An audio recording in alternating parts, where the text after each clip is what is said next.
you so much for joining me on my program once again. I appreciate you wherever you're joining me from. I say good morning, good afternoon, good evening. Accept my greeting according to your time zone.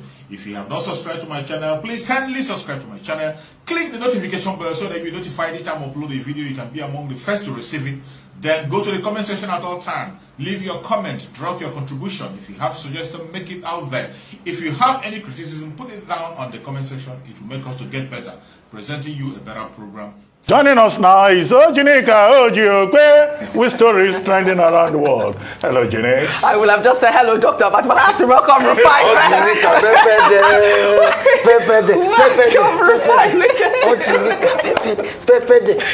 You don't know what you're doing to your fans right now. Everyone's dancing with you. Welcome back, Rufai. High five.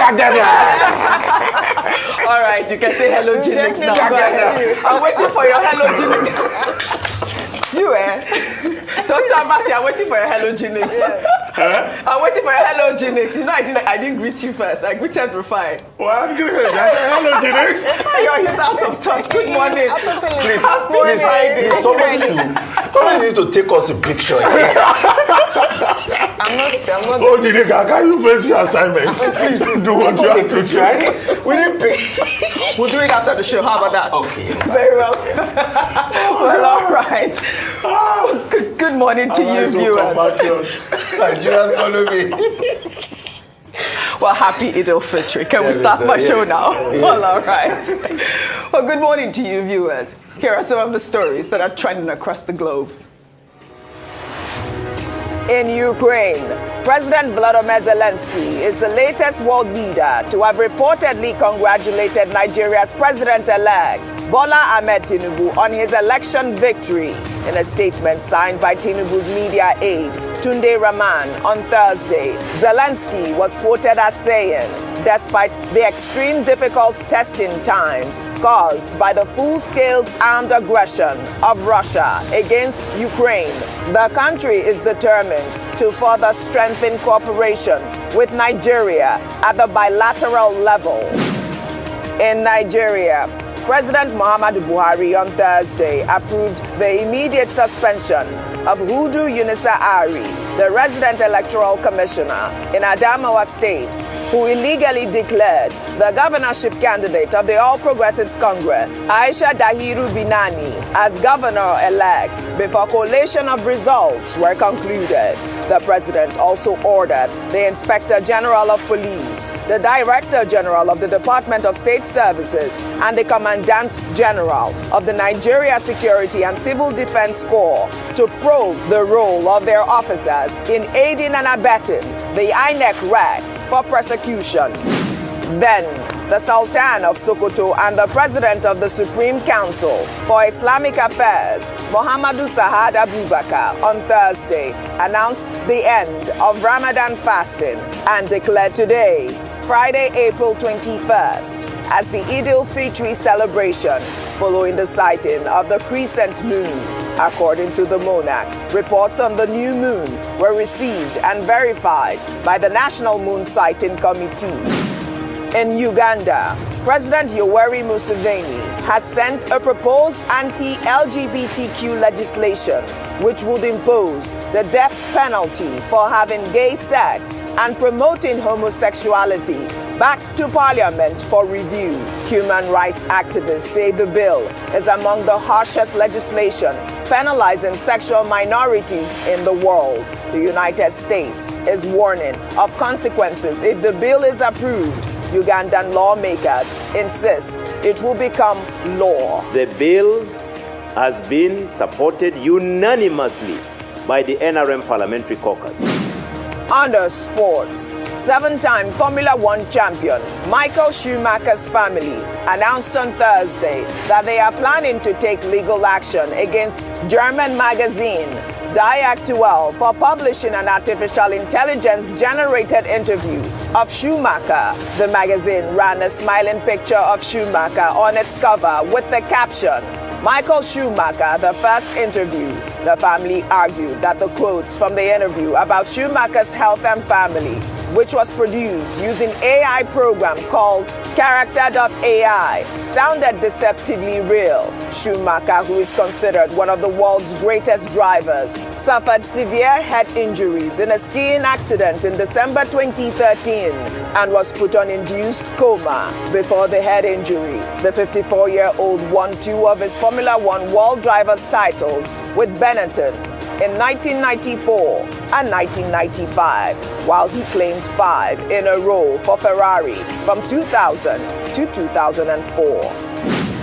Finally, under entertainment, Grammy Award-winning artist Beyoncé on Thursday announced that her Be Good Foundation will provide support to students and entrepreneurs on her upcoming Renaissance World Tour by giving out a total of $2 million.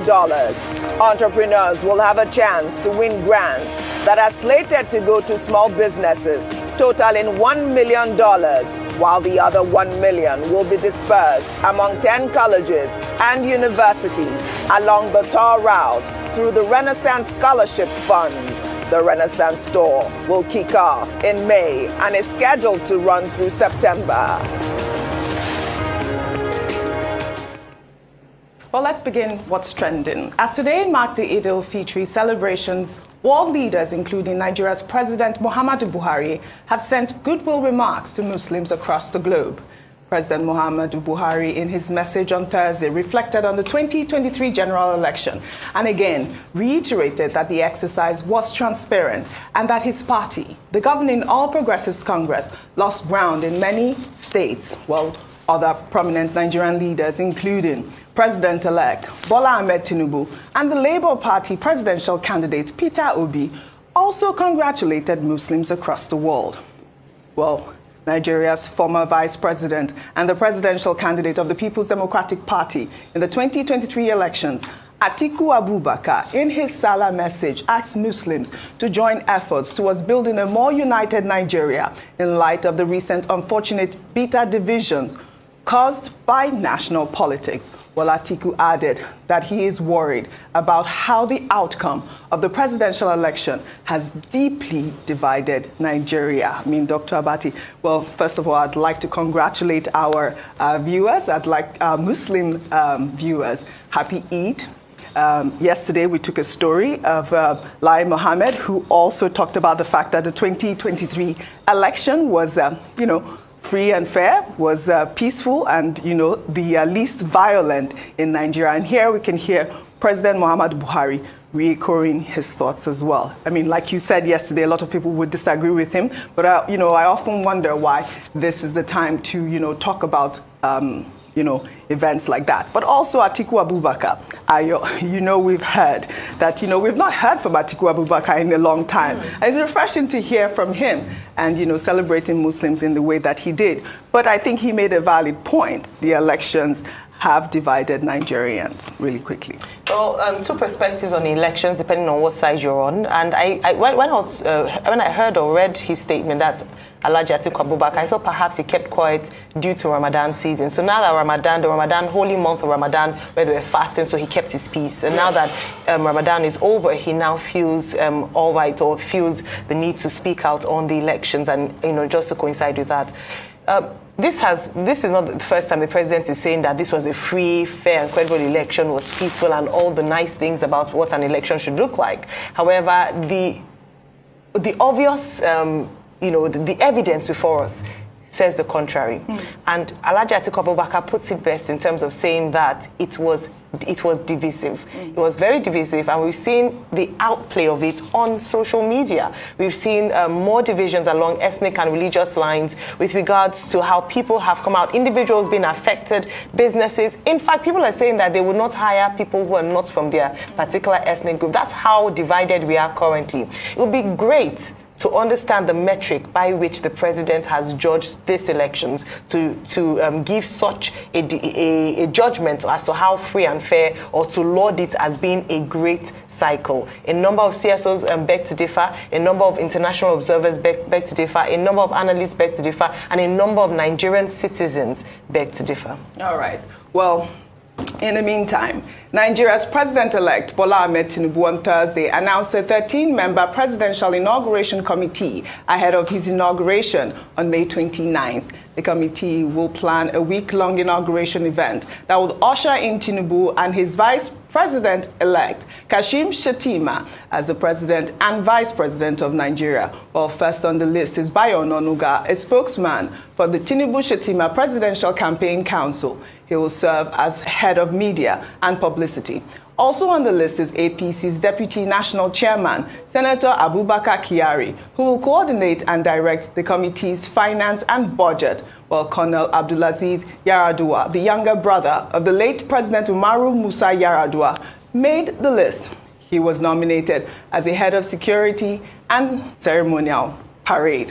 Ceremonial parade, I did see. I don't know, Rufai, you weren't here when, that video was circulating on social media where, the military were preparing for the inauguration, but also a lot of comments have been raised with the people that were picked as members. I don't know what your thoughts are. People talked about Bayo Ononuga as well. It's just an inauguration committee. Yeah.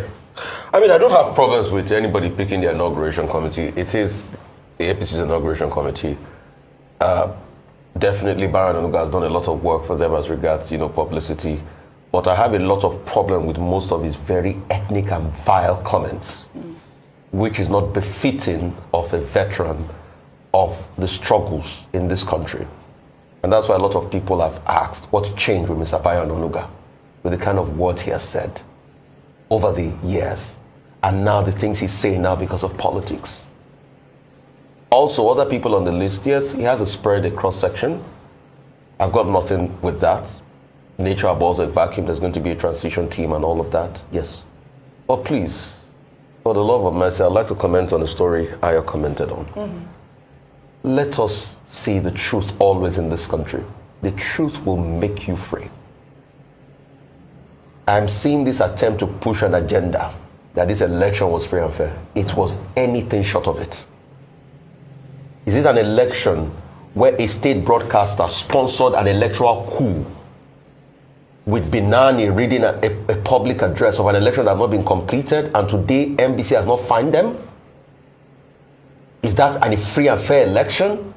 An election where only Jennifer's crime in Surulere was because she wanted to vote and she was stabbed in the face, but she still votes with blood dripping? With all the people killed and maimed, hurt in Lagos? With all the people killed all over the country? With the videos of people saying, election free and fair, with the discrepancy between the IRF result and what is seen on ground? Wasn't it Premium Times that carried the story about Obiakpo in River State? Because I've seen this attempt, and this attempt started after the Western media first flawed our elections and said it's flawed election. So there's a backtrack. Some people even traveled abroad. I'm not saying don't go and put your narrative forward, but tell the truth, because posterity will judge all of us in this country if we don't speak up. And the problem with Nigeria is that we've not been speaking up over the years and not saying things the way they are. I think it's CDD or one of this civil society group that said 109 people died 3 months leading up to the election. The wanton destruction of lives and property, the fact that people were baited along ethnic lines, town criers came out in Lagos on election morning saying don't come out to vote. We cannot see all of this and act like it never happened. And the holy month of Ramadan is a month of healing for a lot of us. So please, I would like to ask you, in this month of denial of fasting, what did you learn about the love of God?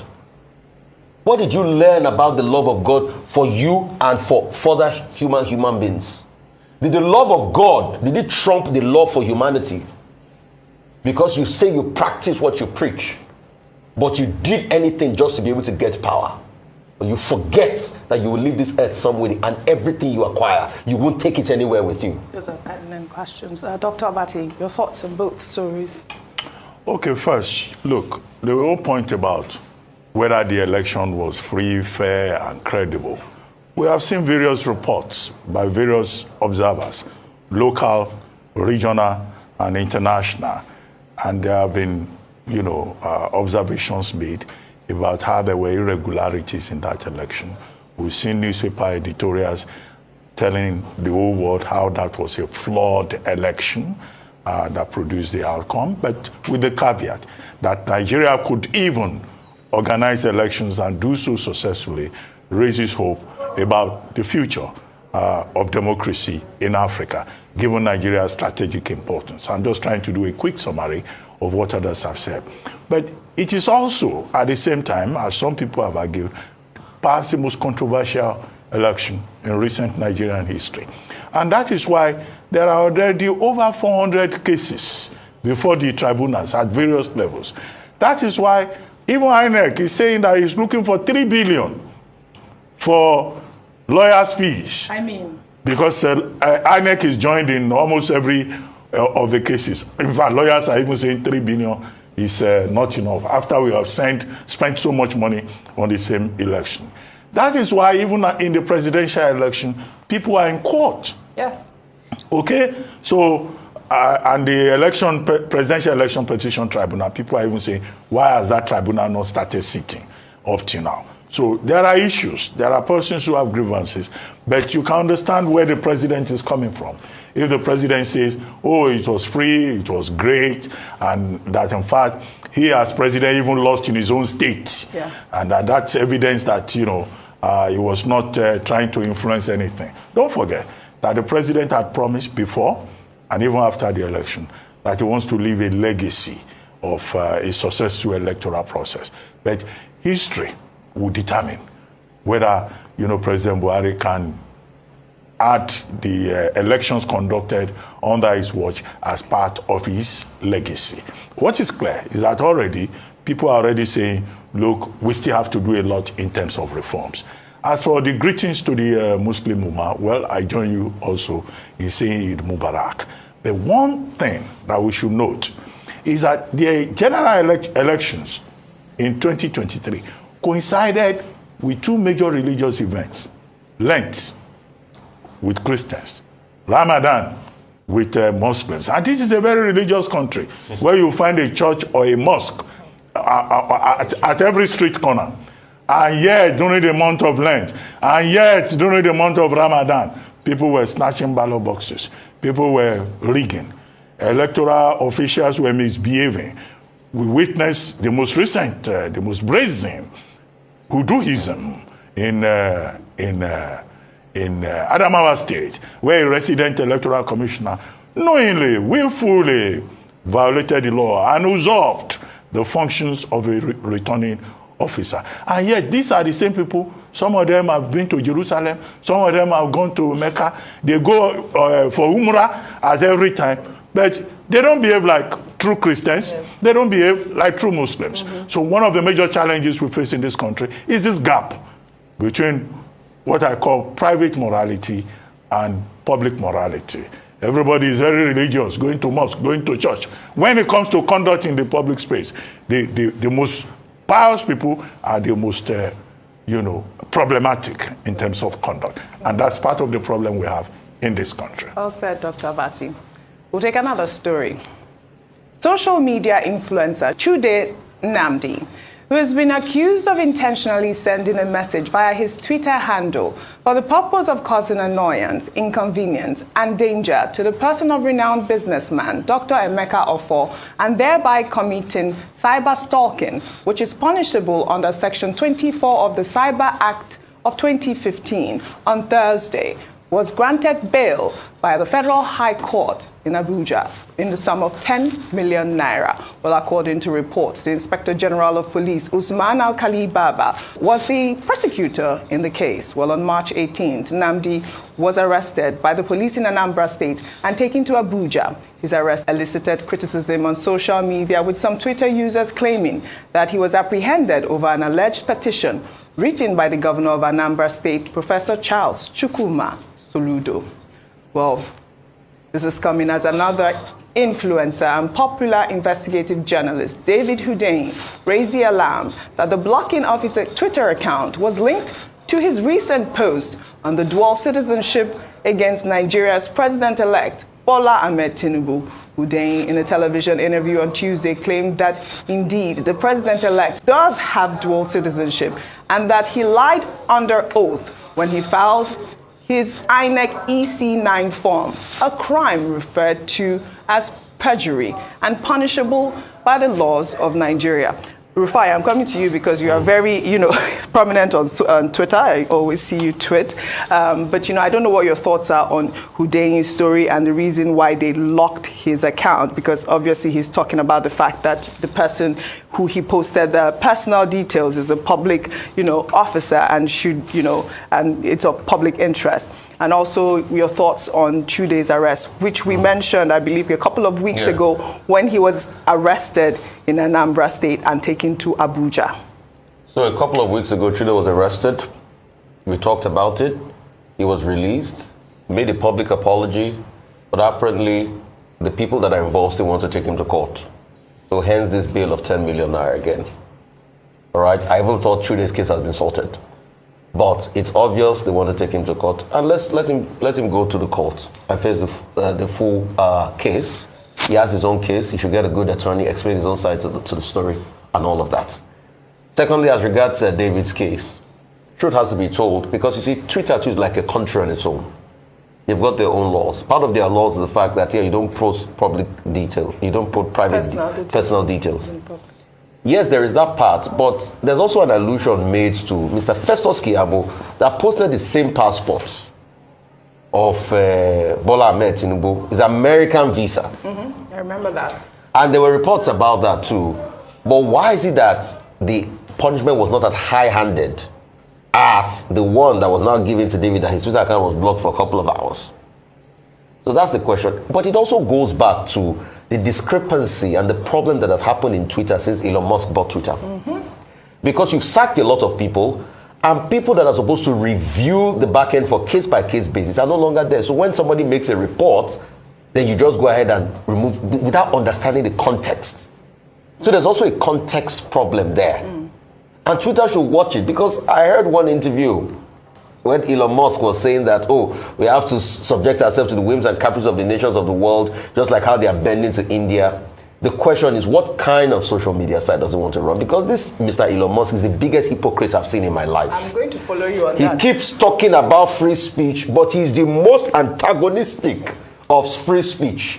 And since he has bought this platform, the platform has gone down. A lot of people are even thinking of moving off Twitter and going to other platforms. Yes, because Rufai, only recently, I just want to touch on Twitter as well. Only recently, I think it was yesterday, they announced that they are going to be removing the blue check mark that was given to, journalists, celebrities, athletes. Dr. Abati, I know you have a blue check mark. I also have a blue check mark. And it's been really tough for me because I have to search through Twitter to find authentic news. And I've been seeing people that are not even, verified, posting things. And I'll be like, what are you posting? Who is this person? The person just has a blue check mark because they paid $8 to Twitter for subscription. So that's the madness Elon Musk brings to. But he forgets that, this is different from SpaceX and Tesla. You can tweak around engineering designs. You can look around that. But you see, when it comes to media, it is a very strong matter. And care has to be taken, the duty of care. And that's what Elon Musk lacks. What he's just trying to do is he's promised that he wants to get Twitter to profit in third or fourth quarter this year. So that's the madness going on Twitter there. But that should not deter people. And what is the bone of contention of the matter? The APC should react. Absolutely. Does Tinubu has more than one passport? Absolutely. Did he not fill it up? They should say something. Yes, we've been waiting. We've been waiting, and the silence is so cold. Really quickly, we only have a minute. Let me just respond to a few things that had been mentioned. Number one is that, so with Festus Keyamo, perhaps the reason why is that if you obtain permission from the person, you can't post personal details. So that's probably why they didn't come really hard on them. Then this is what happens when, like you mentioned, Rufai, it's not like SpaceX as just a business. It's now a media platform, and perhaps doesn't understand how powerful what he has is. Well, he does. He probably does. But what I'm trying to say is that when media is driven mainly by profit, it becomes compromised. And that's what we see. And it would be such a shame. And I believe that would be the beginning of the end of Twitter. Absolutely. I agree with you, Ayo. Well, on Elon Musk is a businessman. He bought Twitter with over $40 billion, right? And he says he wants to generate revenue. And that the former managers of Twitter, they were not running it as a business, and they want to run it as a business. If he says you pay for verification mark, you are not forced to pay for verification mark, okay? And there are persons who have said they will not pay. hence the controversy with the New York Times and with some other bodies. So we have to realize that this is business. As for David Hundeyin, the defense that he's putting up is that, well, this is temporary suspension. It's not that it's been fully blocked or suspended. No, it's been lifted. And that he will come back, because he will make his own presentation. And the defense that he has given is a certain principle about public figures. That once you are a public figure, you have very limited claim to privacy. Exactly. The principle in law is called volenti non fit injuria. If you don't like it, don't go near the kitchen. Yes. Okay, exactly. So it's good to hear that that suspension has now been lifted. As for the other details, yes, if he's claiming perjury is an offense under the laws of Nigeria, sections 117 of the Criminal Code, 118, 119. Right? But you have to follow due process in 117. ACJA, the Criminal Justice Administration Act of 2015, says as a citizen, you can take a matter to court. But only a court can confirm perjury. Yes. And one witness cannot insist on perjury. There must be more witnesses. So if Hundeyin wants to follow up the case, he can go to court. Absolutely. But will he succeed? Will anybody issue an arrest warrant, as Section 117 further indicates, for the president-elect of Nigeria? There are so many ways to Absolutely. it. As for citizenship, anybody can have dual citizenship in Nigeria, as long as you satisfy sections 25 to 28 of the 1999 Constitution. Thank you very much. All for your great analysis on what's trending. And Rufai Oseni, Rufi on fire, welcome back. We're going to have our Eid celebration after the show. Yes, sir. Well, thank you, viewers, and happy Eid. That's all I have for you on what's trending today.